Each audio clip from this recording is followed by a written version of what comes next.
vai acontecer. A Holanda e o Paquistão são os dois países que estão no nível mais baixo, abaixo do nível do mar.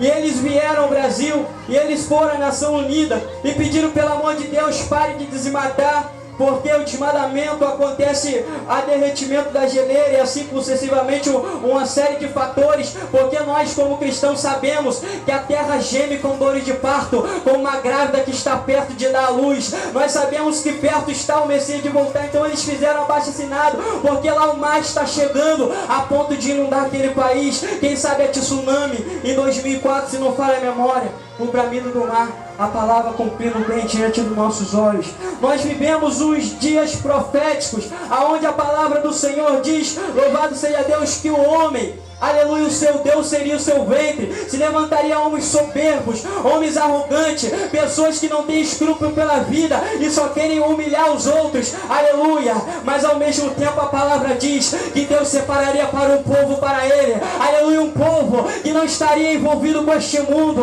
aleluia, mas separado para que o nome dele fosse glorificado através deste povo, aleluia. E Jesus estava ali diante dos seus apóstolos, aquele que ele escolheu para anunciar esta mensagem, para que todo aquele que crê viesse viver uma vida diferente.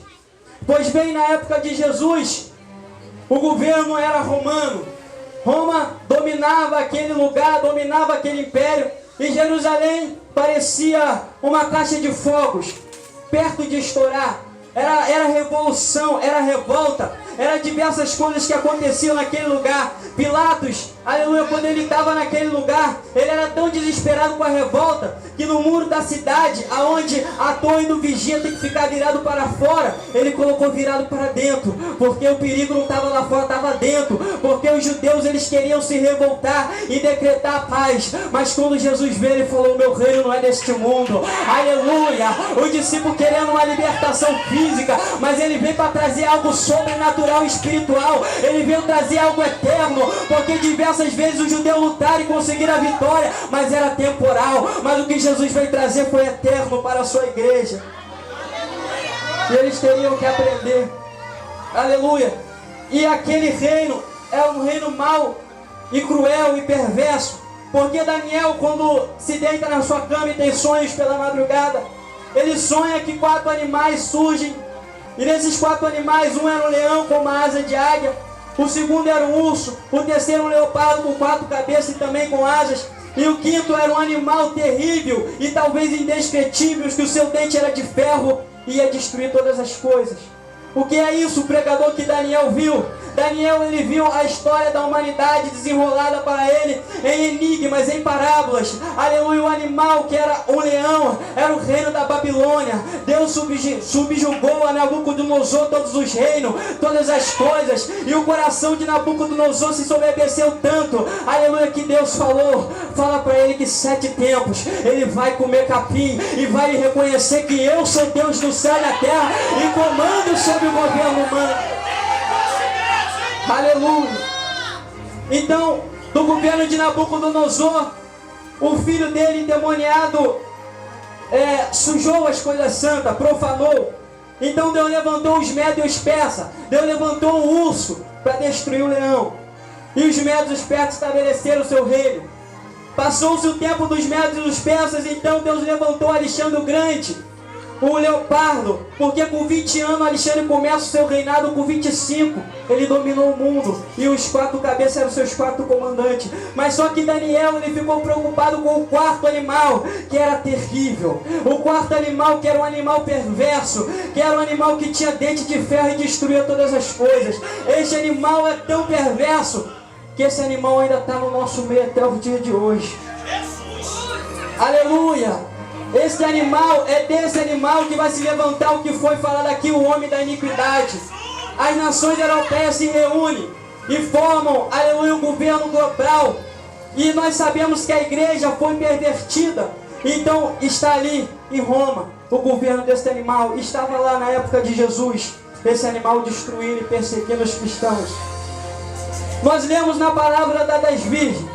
Aqui o que Jesus ele narra Porque nós sabemos que Jesus ele falava em parábolas, ele falava coisas do povo. Se ele chegava no meio dos ricos, ele ia falar do conhecimento a qual aqueles homens conheciam. Se ele chegava no meio dos pobres, ele ia falar daquele conhecimento que os pobres conheciam. Jesus falava tete a tete, e o que ele falava era muito bem entendido por aquele povo. Deixa eu lhe dar um exemplo. Quando Jesus disse: olha, vós sois o sal da terra, mas se o sal porventura se tornar insípido, para nada serve, senão para ser jogado fora e pisado pelos homens. Aleluia, o crente tem que ter sabor, o crente ele tem que ter tempero na vida dele. Se não tiver, não serve para nada. Aleluia. E o discípulo entendiu isso, e até os fariseus, sabe por quê? Porque no templo era guardado pacote de sal grosso. Aleluia, quando aquele sal perdia o tempero, não servia para salgar comida, não servia para salgar a carne, para fazer o churrasco, para fazer a festa. Então, como chovia e dava lodo no templo, se jogava aquele sal e todo mundo passava em cima. Então, quando Jesus estava falando: olha, se vocês não salgar, vocês vão ser pisados assim, ele estava falando de algo que acontecia naquela hora, naquele instante. Então o crente tem que ter sal na vida dele. Aleluia. Louvado seja o nome do Senhor. Então ele falava coisas que o povo entendia. E dessa vez ele está falando o contexto é claro, do arrebatamento da igreja. Ele está falando da volta dele. Ainda não tinha ido, mas ele estava antecipando.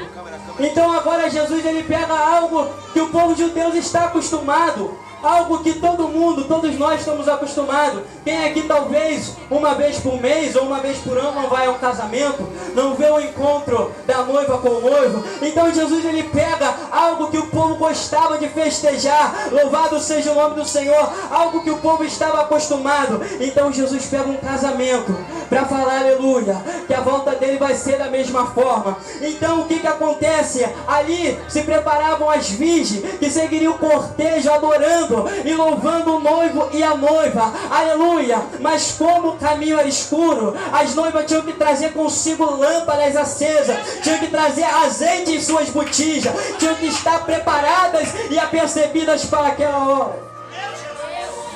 Aleluia. Louvado seja o nome do Senhor. Aqui nós temos a história da igreja revelada para nós. Por que, irmão Leandro, a história da igreja?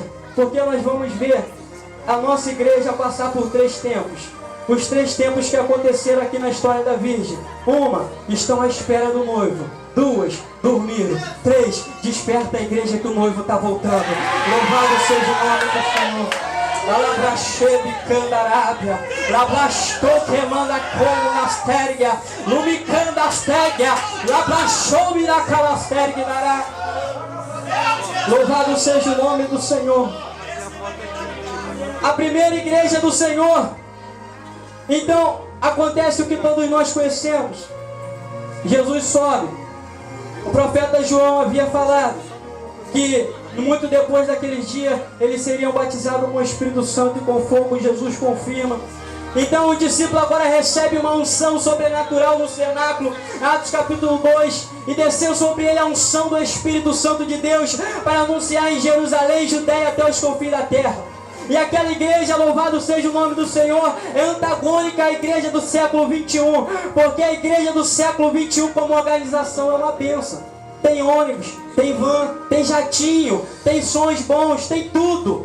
Mas a igreja como organismo está falida. Aleluia, Deus precisa levantar os remanescentes para avivar. Aleluia, para clamar como o profeta Abacuque. Cadê os Abacuque de Deus? Aleluia, cadê os Abacuque nesta noite? Aviva, Senhor, a tua obra. No meio do século a notifica. Na ira lembra da tua misericórdia, Senhor. Aleluia.